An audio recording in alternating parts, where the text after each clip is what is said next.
Yeah, there was a passerby who come to see he'd come to visit an ancient site in Essex, and he came by where we were filming and said, "I'm not here to disturb, but I think I know what you're doing. I know the story, all these, you must be the lusty vicar." There's always a lusty vicar. I can tell by your hair.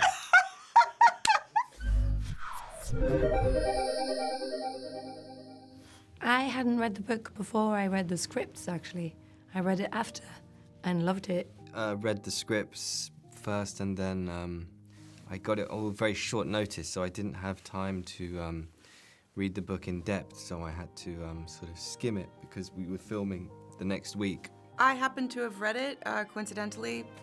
Hugh, my husband, gave it to me. I loved it, so I was thrilled when it came my way as an actor. It took seconds for me to commit. I knew of it and hadn't read it. As soon as I read the screenplays, I then sought it out. And I found it, Sarah Perry's prose is so elegant and lyrical and evocative and textured and painted this world so clearly. It's such a rich story that I think is in its own way very quietly rebellious, and it's set in a time that seems far away, but it all actually feels very close in terms of its emotionality and its soul. A sea creature's been spotted. Is there something out there? That's what I'm here to find out. I've done some research. Into a mythical beast? Not mythical, real. The serpent is an invention, a symptom of the times we live in. So you're against progress? She's trying to kind of reason her fear away, right? Or a sense of ambiguity or uncertainty, which is a mistake. She does have this kind of irrepressible curiosity that Will shares. And they're both in eager pursuit of a kind of deeper understanding of how the world works and what they mean within it. It's quite electrifying and unusual to find another person who is so equally invested in that searching. I think they're really startled by the companionship that they find in one another. You let them accuse me. You said nothing. I'm their pastor. So you can't be my friend and a man of God. I can't think clearly when I'm around you. I won't be blamed for your weakness. Love is not a weakness. What was that passerby in Essex? What did he say? Yeah, there was a passerby who come to see he'd come to visit an ancient site in Essex, and he came by where we were filming and said, "I'm not here to disturb, but I think I know what you're doing. I know the story, all these, you must be the lusty vicar." There's always a lusty vicar. I can tell by your hair. The performance followed. The hair led the way. It was very funny. No, there's no competition with Andrew Scott. Come on, no one can compete with Andrew Scott. No one. I'm on Team Lusty here. I'm scared. It's in us. We brought it here. Brought what here? I think we tell the right story. I hope we tell the right story. There's always that fear that if you're playing a character that someone has written or that people have read already, that you don't match up to their idea of what that character would be. So I think as an actor, you just have to make sure that you hold the essence of something that you think is important about that person.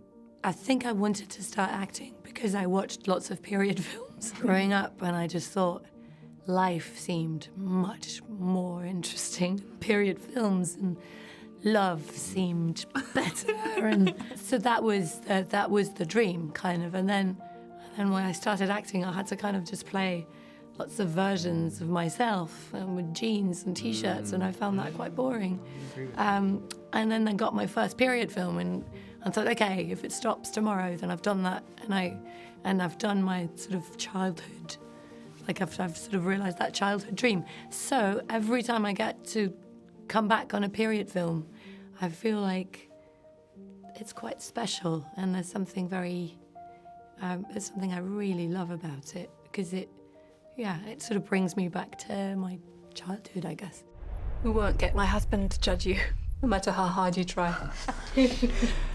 And then I was quite interested in doing costumes. It's always just amazing to watch, especially on this, the craft that goes into creating characters from a different era and learning about that. And, you know, the crafts generally, like sets. This is all very enjoyable, I think. It's exciting. Period stuff is, as Clémence says, there's always a sort of, well, there was for me as well a kind of fantasy of, you know, wearing nice coats and all the costumes and telling stories that were not just the mundane 21st century lifestyle, but that involved horses and different things from a different era. I think there's something very exciting about that. It always feels hasty, even if you have like a year and a half to prepare.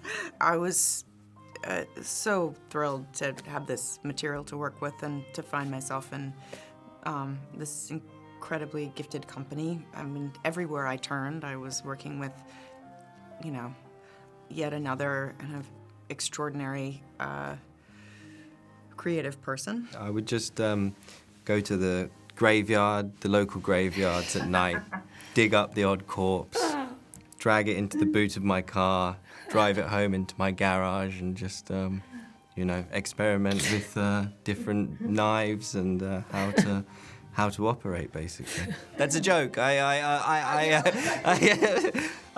I read a lot. There was a guy called Francis who was a heart surgeon, an actual heart surgeon, and he was on set with us, and he would talk me through the different processes of an operation, the different moments. So when you have to tie off the artery, or where you have to cut, how you hold the knife, what you do with the scissors, how you get behind the lung. I read a lot about Victorian medicine and what was going on at that time. Really interesting and gory stuff. Hospitals were not a pretty place back then, and infection and was everywhere. I mean, one thing that maybe tells you a lot about that time, although I think this was maybe 20 years or 30 years previous to this, was the bug catcher was paid more than the surgeons, because the hospitals were just full of lice and infection and mice and rats eating guts and, you know, really horrible.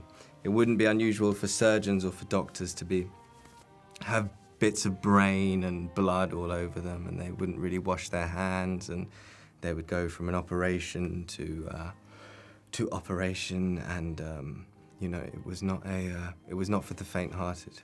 I was more aware than ever of the extraordinary responsibility that someone like Will has for helping people through times of uncertainty, and to be someone who takes responsibility, that sense of duty and responsibility, very seriously. It must be so challenging to contain the anxieties of so many. And I have no great expertise in the great texts of faith, actually. So that was a kind of a bit of new territory for me, which I really enjoyed exploring, because those stories seem familiar, but they actually weren't, and it was really enjoyable to excavate them and to read them. And I think it's one of the Psalms that we put on camera at one point, where Will is trying to help everybody, and he says, "Therefore we will not fear, though the waters roar and be troubled, though the mountains shake with the swelling." And it's you realise that these words have been around for so long,